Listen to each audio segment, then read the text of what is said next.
All right, it's another episode of the Cedric Maxwell Podcast. I am Josue alongside Cedric Maxwell. The Boston Celtics, Milwaukee Bucks, all tied up in their best-of-7 series, Eastern Conference semifinal series. And Max, I know you're pumped up because that Game 1 outing between the Celtics and Bucks, man, it had a lot of Celtics fans wondering if this is a team, if they finally met their match. But then the Celtics, to use their words, right, they punched right back. They took a punch in the mouth and punched right back. I swear. Ime must have said that like 75 times because he had every single player saying the exact same phrase. But I guess that's the best way to put it, man. 109-86, blowout win, wire to wire. The Celtics dominated in this one, especially in the first half defensively. Jaylen Brown scored 17 points in the first quarter, finished with 30. Jason Tatum, he only had 10 at halftime. He finished with 29. Master performances from those two. But here we go, guys. Here we go, Max. I said, guys, here we go, Celtics fans, right? The series shifts over to Milwaukee. How will the Bucks punch back? Max, what are you thinking? Well, I think the Bucks have a combination of things they're going to try to do. I think they'll try to slow the Celtics down a little bit. Maybe I think you try to get Giannis going early. And I think that one of the things that's really helped the Celtics in this series so far is the fact that the Celtics have been able to get pretty much with Giannis in a one-on-one position. Grant Williams has done an excellent job. Oh, man. Get him on the what box. A game. I know one-on-one situation with Giannis. Giannis isn't going through him. He's using a lot of time on the clock. He is not as effective. Now, what they'll want to do is to get maybe Giannis on a running start where he can use that length and that size to go by Grant. But if he gets in the paint and just tries to bounce and go through Grant is strong enough in his upper body where he's able to keep Giannis from getting towards the rim or falling away. Your best bet with Giannis is to make him become a jump shooter. Right. And the more they start to really focus on Giannis, the less effective they are because they have to get other people involved. The only person you looked involved in that game the other day was Jrue Holiday. Jrue Holiday was really good, taking the ball towards the basket. Didn't shoot as well as I thought he would. They kept Grayson Allen out the game. For the most part, everybody else was in check. And I think this is going to be a big game because this is the Middleton factor we talked about. If Middleton isn't there, and I don't think he'll be there for maybe not even this series, they're going to have another piece able to step up and knock down shots. And so far, I have not seen it from Milwaukee. Well, in Game 1, it was Jrue Holiday for sure. Actually, if you ask me, I feel like he was the MVP of that game. You know, if we're being realistic in the sense of how he affected both ends of the floor, he was just a constant pest, for the Celtics. And I think Game 1, to your point, he did cool off a bit. But the thing about Giannis is he may not have to, shoot 50% from the floor just to find that rhythm. And when he does find that rhythm, he gets other guys involved, which is why we saw that triple-double that he put together in the first quarter. But, like you mentioned, Max, I don't think I've ever seen Giannis this uncomfortable on the floor, right? I mean, they're throwing guys at him, but it's not the way they defended Kevin Durant, right? It's straight up on an island, whether it was Grant Williams at times, whether it's Al Horford at times. And these guys they're holding their own. Man, I thought Grant Williams, that was an amazing performance for him. It was a career high 21 points, but talk about showing up when your team really needs you. Talk about showing up on the defensive end of the floor when your defensive general wasn't there. Marcus Smart sat out. The defensive player of the year wasn't available in Game 2, and it seemed like the Celtics defense didn't even miss him. That was incredible. Well, I think it was that, and it was also Jaylen Brown getting off to a sensational start. When Jaylen was able to get cooking like that early in the basketball game, Celtics did not go away from him. They really ventured away.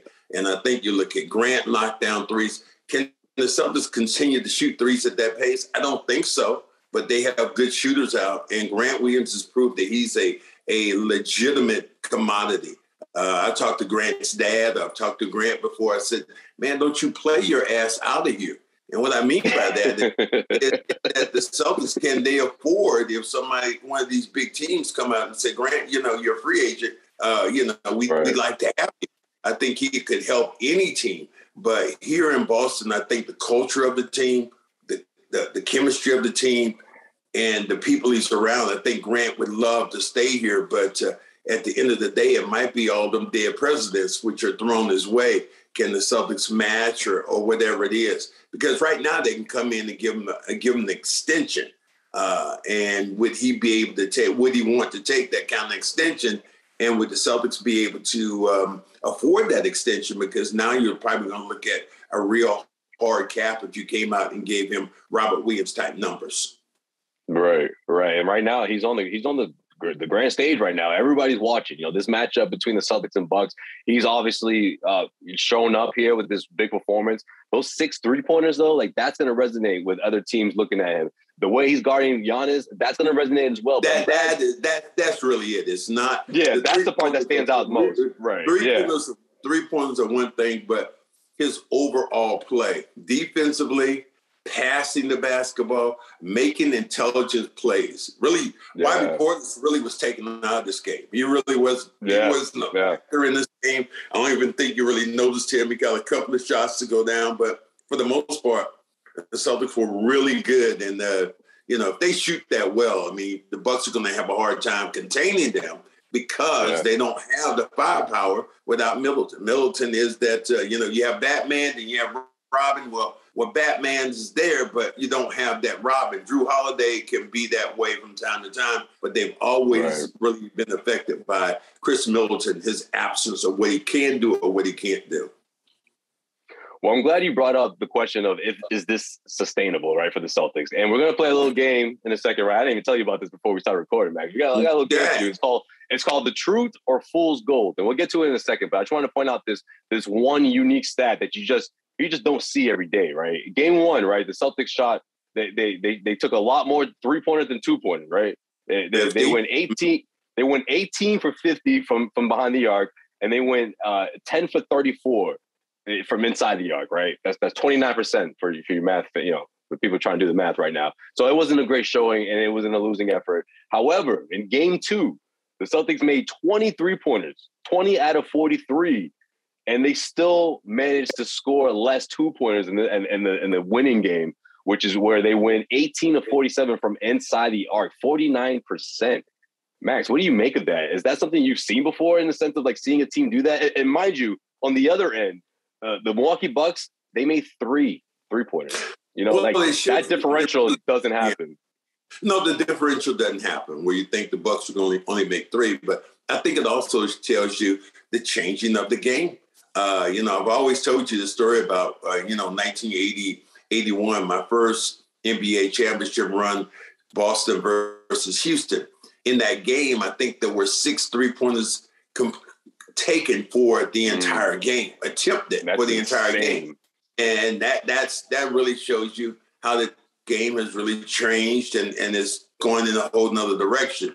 I don't worry about the 2-pointers as much right now. And another reason I don't worry about them because they have not really put Robert Williams involved in this game. And he's a guy who's going to get you those 2-pointers because of those lobs going towards the rim. Jaylen went to a little bit of his mid-range game, and Tatum from time to time will drive toward the basket. But you don't have other guys who are out there who are doing that. You don't have you're not looking at Grant. Grant was a 3 knockdown threes. He didn't get a lot of 2s. What Pritchard's going to give you. To me, the Celtics have another gear because you start looking at, man, White cannot be this bad again. It's beginning. I was waiting for you to bring him up. I knew you were going to bring him up. This is the second game that essentially he has not even been effective. But you look at him defensively, he's not done a bad job. And his passing, getting it to other people. But they eventually need him, Eric White, to not start knocking down some shots because he has had some wild looks, and he's just not been effective. Yeah, we saw him practicing the floater, and this is the practice before Game 2.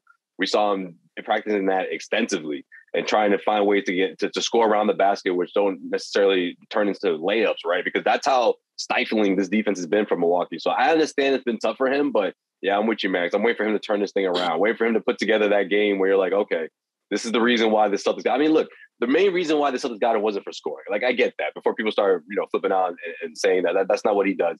I get that. But when you don't have Middleton out there, when you're coming in the game with that second unit, and the ball's in your hands. You have to. I want to see White apply pressure to Milwaukee's defense. Apply pressure to that second unit because they need that. Celtics need you to constantly do that and never give up. Like giving up like 6 attempts, I don't think that's going to cut it. I just think he needs to find his spots. He's got to find his spots. Yeah, I think that's the point is 6 attempts, not looking at the basket, the pump fake. I don't know why, if I'm a Milwaukee Buck, why am I trying to run him off the 3-point line? I'm encouraging him to take that 3 right now because he doesn't have confidence. Now, if he ever gets going, maybe things can help. But I thought you'd look at also Pritchard and yet another gear that the Celtics haven't used in the last game is you look, Daniel Tice didn't even play in the game. Yeah. And when you don't have Daniel Tice, that's why I think Ime has a few more cards in this deck to play that, Milwaukee hasn't even thought about yet because of the way the game has gone. So I like the Celtic chances. Obviously, the third game is going to be huge in Milwaukee. Will they start calling the game differently? Will they try to let Giannis run a little bit more? Or because I'm telling you, he's banging and bumping into people. I think Van Gundy said it on a couple of times when he looked at Giannis driving in with the hammer. He said, "That's a charge. That's a charge." Yeah. Another charge. So it might work out evenly, and Ime needs to maybe work the officials a little bit more about Giannis getting up with the elbow. I mean, he hit Grant in the mouth with one. He's also Rob Williams guy. He should say kicked in the nuts one time. So Giannis, Giannis has done a little bit basketball / kung fu going with some of these plays. Yeah, man, that foot is flying in the air or whatnot, man. It's like, look out. When he's coming through the lane, he's doing all the wobbling and this, and one leg's going that way, the other one's going, people, there's casualties out there. But the Celtics are keeping that toughness, though. I think that's one thing that everyone was wanting to see happen. But what's going to happen when they face adversity in the postseason? And this is the first time, right? They went 4-0 in the first round, and they haven't really dropped a significant game in quite some time. And this is the way they responded, man. I think it's a sign. It's a great sign of what's to come from this team. Well, you still think about, I think people thought that the Brooklyn series was so dominant. And I think the way they, shut down Kevin Durant. But you still think about it. That series, if you total up the numbers, I think the Celtics won the 4 games by 18, 20 points, something like that. So it wasn't like a blowout, but I think it just felt dominant because they didn't let Kyrie had the first game. He went off. But after that, they kept Kevin Durant in check. And everybody kept, all the pundits kept saying, Kevin Durant's going to take this thing over. Stephen A. Smith, body. He's getting bodied tonight. I'm telling you right now. Well, he never got 40 in the series. 39 the last game. And that was really just off one leg or whatever shots he was shooting at the end. But it was a dominant performance. So, yes, the Celtics came in here and, Boston, the Boston fan base, man, they just about jumped off Sachem Bridge over there. Guys like Michael Felger were like, I told you they can't do this. You can't stop Giannis. And then they get right back on the bandwagon. I mean, this is a fair weather city. I think they're more excited. The media here is more excited when their teams lose. You look at what's going on right now with the Red Sox. Oh, man, hot news. They're not winning. You look at what they're saying right now about the Bruins. Oh, my God, it's horrible. Look at what's going on right now with the Patriots. The takes that Bill Belichick doesn't know what he's doing right now. But that kind of news here in Boston in sports radio really sells and really generates. It's not the fact that Ime should be maybe coach of the year or the way this team has turned around and it's been playing so well. Yeah. No, that's a great point, Max. You put that nicely. I mean, I just think it's that shadow of a doubt, right? As soon as that happens, it's like, oh, well, see, this team isn't that good. We knew it. We should have known better. It's just like, well, wait a minute. They were feeling themselves. They swept the Nets. I honestly think that at some point in that series, they knew it was going to happen, but I don't think it was. I think it was surprising for these guys. They're like, man, we are this good. But then it was also a confidence booster. So, I think that's the part that everyone's sort of sleeping on. But, I'm with you, Max. I mean, that game 1, a lot of people were jumping off the hype train for sure. Well, let's do this. Let's play this. Let's play this game. Yeah. Truth or fool's gold. All right, it's pretty self-explanatory, but well, I'll put it out there in layman's terms. I'm going to say a fact about the series, and you're going to tell me if that's something that we can that we think will carry on or carry over into Milwaukee's game 3 and 4, or is it fool's gold? This is just something that just happened that one night. All right, here we go. Gotcha. The Celtics held Giannis Antetokounmpo to a combined 38.4% percentage from the floor in the combined game 1 and game 2. Is that truth or fool's gold? Will that carry on? I think it's fool's gold that you think you're going to have him at that percentage because he's shot so well in so many different arenas over the time when you see him in the playoffs. There are a couple of series where we win about 55%. So no, I don't think that carries over. I think what you just have to do is contain him. Make sure he don't get as Giannis would like to say, that he doesn't get a fitted piece on you with 10 biscuits over there. I think as you keep Giannis in the point where he can shoot 30, he can get you 35 points, but you don't let him do all those other things, I think you'll be okay.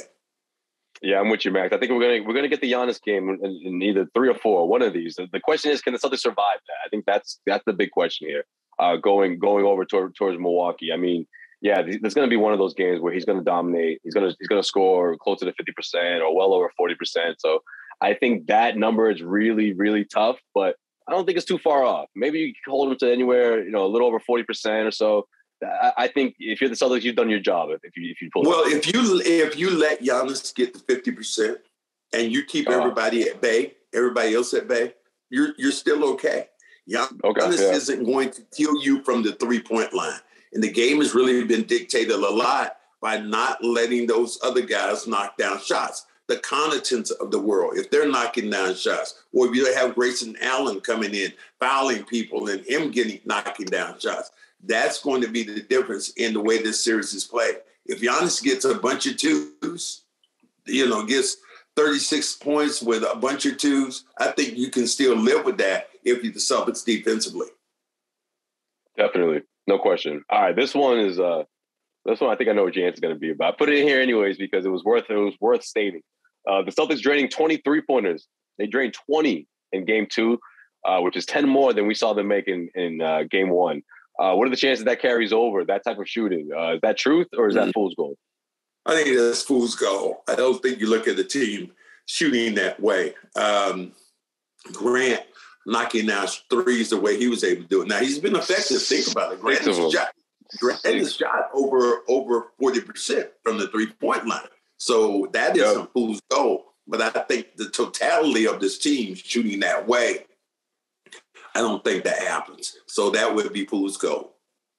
All right, well, you mentioned Grant. He's actually in our next one. Game 2, Grant. Now, I'm not going to focus on the 21 points here. Career high 21 points. Let's focus on the way he limited Giannis on defense. I'm saying limited. I'm not going to go out and say shut down like we've been hearing this week. Grant continuing to limit Giannis, make him uncomfortable for the rest of this series. Is that the truth or is that fool's gold? It depends on how the game is being called. And if the game is being called for not a superstar, Grant can stay on the island by himself and not allow Giannis to go through his body. That's going to be the big thing. So I think that travels. I don't think that's fool's gold. I think if he's on the island by himself and Giannis starts dribbling the ball 1, 2, and trying to bang his way in against any time but Miss Grant, I think that travels. So I'm not looking at that's true. Okay, I'm with you, Max. I'm going to say that's the truth. That's Paul Pierce. Now, I just don't want people to be like, oh man, he's stacking up all these fouls. Like, to your point, depending on how they call this thing, I'm going in with the assumption that it'll be clean, defense from Grant, because he just looks so comfortable out there, especially when he's out on the island and when he's got him in ISO and he's the way he moves his feet, man. How many times have we seen Grant steal the ball from the top of the key, top of the perimeter? Right? We didn't see that at all. We didn't see that at all throughout his career until this season, right? When he came into training camp, slimmer, he looked more in shape, more fitted, and the quickness was there from the jump, from the very beginning of the season, for sure. So, well, Grant, the thing Grant is, he's very smart, and he moves his feet well, and he knows the sky. He anticipates things that Giannis wants to do. And then talking to him on the radio after the game, he talked about reading his scouting report, knowing what his tendencies are. He knew the same thing about Durant. I'm going to try to push him left, get over on his hand, knock the basketball away. With Giannis, the same thing. If you can keep him out the lane and you get Giannis to, with the fall-away jump shot, you live with that. You've done your job, and that's what he looks at it. And I think he does a lot of that because he sits down with Ime and he sits down with the coaching staff, and he knows the guys who are behind him. And you think about Horford was on the island several times with Giannis. I think that you look at those same guys, they've all got something in common. That's the fact that they're intellectually strong, smart basketball players, and they're doing it in a team concept. And on top of that, there's a stopper behind it. He knows if he's there that Rob Williams is coming at the end of those plays, and he's trying to swat and get in Giannis's face. If you don't let Giannis get all the way to the front of the rim, then you've done your job defensively. Yeah, no question. You know, Ime, after game 2, called him, and I thought this was very appropriate, called him Baby Al. I'm like, yes, yeah, that's it. And I think the IQ goes with it, Max. You know, it's not just he can make threes, and he's, he can bang down low as well, but he can also, he can anticipate things. He can read defenses. That's huge. Well, and he hasn't done this individually. It's like everybody said, this is a one-off. He hasn't. He did it with Durant. He did it with, remember what the job that he did against Nikola Jokic out there in Denver, where he started calling him Batman. Yeah, that's what started. That's what started the whole thing. Because he was so good defensively. And I think he has a tendency to do that. And because he, again, smart player, the way he plays defense is like nobody else I've seen. Even Marcus, he leans into you with his upper body, and he has so much weight, bearing on you that guys don't get around. If you're trying to bang with him, you have to be slippery with him. If I was playing with him, I would go into the body, but I'd try to slip by him. You're not going to go through the body. Who was really good like that for the Celtics? It was Aaron Baines. Aaron Baines was he was really good like that with Joel Embiid. Joel Embiid would try to go through the body, and Aaron Baines would just go straight up, and you can't go through those guys who are built like brick walls. Right. Well, you have to also be able to absorb that contact, which I think he's done a tremendous job. Same thing without without fouling, obviously. Yeah. Yeah. You know that you mentioned Daniel Tice, man. Listen, it's not a knock on Tice, but I just feel like Grant forced Ime's hand. It's just like the way he was playing so like over the top. Al was clicking. Rob was in the mix, even though Rob only played, I want to say like 16, 17 minutes, but like, I just feel like he didn't want to shake things up. So we still may see Tice again. What did you bring Daniel Tice here for? Insurance policy, just in case something went bad. If something starts going bad, Daniel Tice is a guy that comes in. If you think about it, if you get 3 fouls on anybody out there, any of your bigs out there, if you get on Williams, Grant, or if you get it, Rob out there, you can always bring him in the bench. Bring him off the bench and play. He can also come in and spot Al, and he would give you a little bit more distance as a 3-point shooter if you had Rob and if you had him in there, maybe with Al, and you had Tice, because both guys now are able to knock down the 3-pointers instead of having Williams in there defensively. So I like what you're able to do. And again, insurance policy, that's all that is. Absolutely. All right, Max. And lastly, we have this is from Ime Udoka after practice on Thursday. He was joking around a bit because Marcus was in the back, but in the middle of one of his wait a minute. Ime joking? That's a whole nother thing that you what? Yeah, but it's dark. It's dark. Yeah, I mean, as you would say right now, Ime got jokes. Is that what you're saying? Okay. I'm gonna go with jokes. Okay, let me see how this reaches out. Okay. So he's talking about the Celtics' defense, and people asking questions about Marcus's availability, and how is that going to carry over? And you know what he says? He goes, "We don't need Marcus," he said after practice, and then he smiled. Okay, that is fool's gold. I give you that all day. And then right before he could continue, even with the mask on, you could tell he's smiling. He just goes, Marcus is in the back right now. He's laughing. I know you heard that. He goes, but no, in all seriousness, like the defense is there. The identity is there. I call it the muscle memory takes over, right? because these guys have been conditioned, to play off of the natural instincts that defense just has already, And I think that's what we saw in game 2. But my question is that defensive intensity. Now, I did come up with this question hours before the news dropped that Marcus Smart is listed as probable, so there's a good chance that he's going to play. But can the Celtics team, and hypothetically, if there was no Marcus in one of these games, could this carry over? Can the Celtics put together another win in this series without Marcus? Is that the truth, or is that fool's gold? No, I think that's true.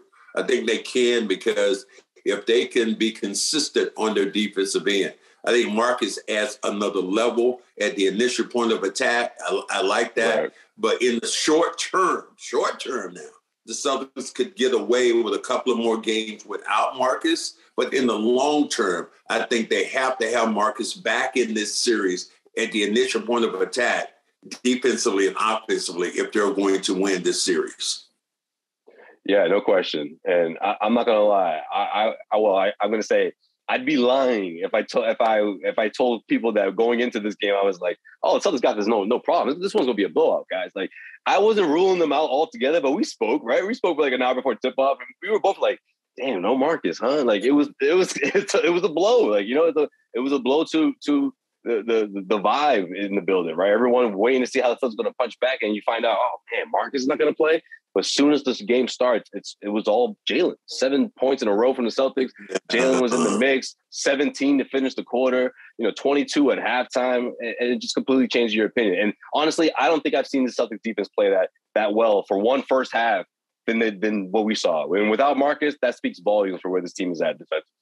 Yeah, they did exactly what they wanted to do. And as you said, when you got, I think the biggest thing, when you got Brown going the way Brown was able to go, knocking down shots, defending the basketball at the high level, understanding that Grayson Allen is not in his wheelhouse, that, look, I'm going to take the dude anytime I want to.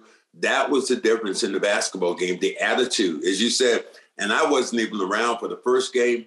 But thinking about the first game of Jaylen Brown throwing the basketball away, but he has 7 turnovers, really not involved in the game. I think that was a big point of emphasis. And you still look at this. Here's the thing you look at. Milwaukee Bucks have only scored 101 points. And then they came back with, this team is held below its average because the defense has been so good.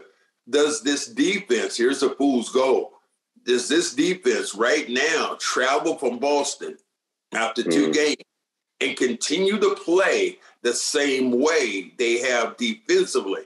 And we talked about it, and I think it's all about if the officials let them play.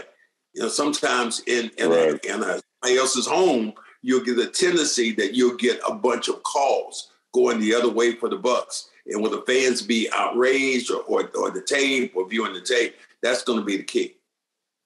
Well, I'm willing to put not that I'm a betting man, but I'm willing to put my money that you'll see that same defensive intensity. My only question is what's going to happen when those shots aren't falling on the other end, because that's what the Bucks do. They capitalize on those. They start coming back at you downhill. They go on these runs, and Giannis's fingerprints are all over it, right? And can the Celtics survive that? 23-pointers to them scoring 3. I mean, that was the gap that they needed to catapult them. But again, the defense is there. The stops are going to be there, but the stops were creating those extra offensive opportunities that we just didn't see in game 1. They just weren't able to do that. So everybody's still missing the point. It's the Middleton factor.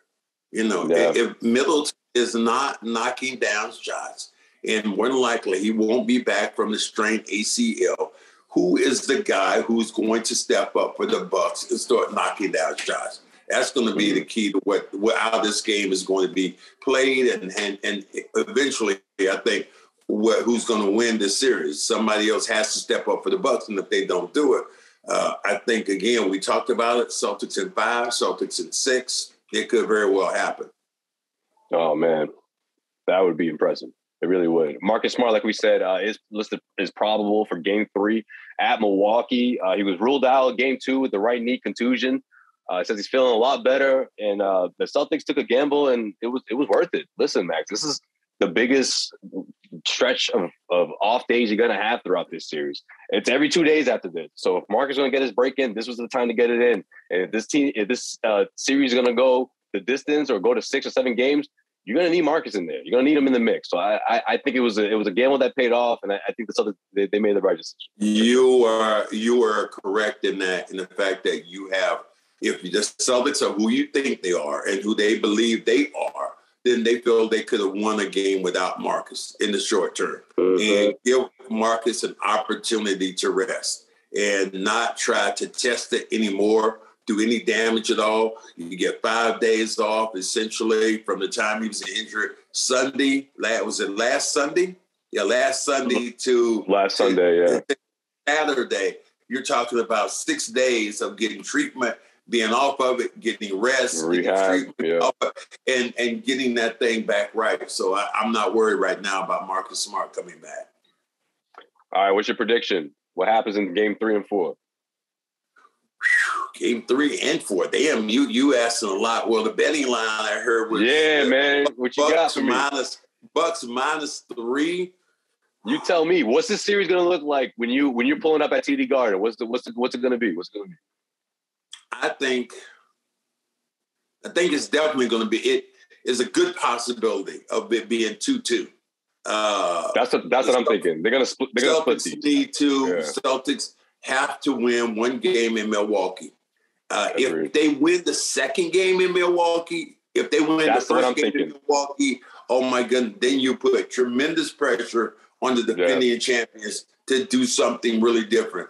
And they haven't shown the ability so far in 2 games really to do anything different. This has been, if you think about how they played in the first game, it was more about the Celtics missing shots than them really making shots. But see, Mac, that's what I'm saying, Mac. That's what I'm saying. Like those shots, those 23-pointers, that's fool's gold, man. That's lucky. That's the leprechaun, man. That's, you know what I mean? So I don't know if the Celtics don't, which I don't think they will, if they're not shooting to that volume, to that extent, I think it's going to be a much closer game, and it's going to be more of a bar fight, if you will, as KG would call it. It'll be a bar fight. As you're talking about the Celtics, if you can limit the Bucks right now, where they've had 101, and then they had 89 in the last game. If you can 89, Bucks held it to 89, 95 points, then your job is done. The Celtics offense is good enough where they should be able to score at least 110 points a game. And that's even without, just being an average team knocking down trades. But I like the Celtics opportunities. I like the Celtics chances. All right. Well, there you have it. Matinee Saturday. I hope we got you guys all pumped up, ready to go for this matchup between the Celtics and the Bucks. I'm sure we'll do another episode when this series switches back to Boston. We'll touch base before Game 5. One thing we can promise you, me and Josue, we're going to keep it on the... What's that? We're going to keep it on the what? The 100. The 100, man. We always going to keep it on 100. That's what we do here.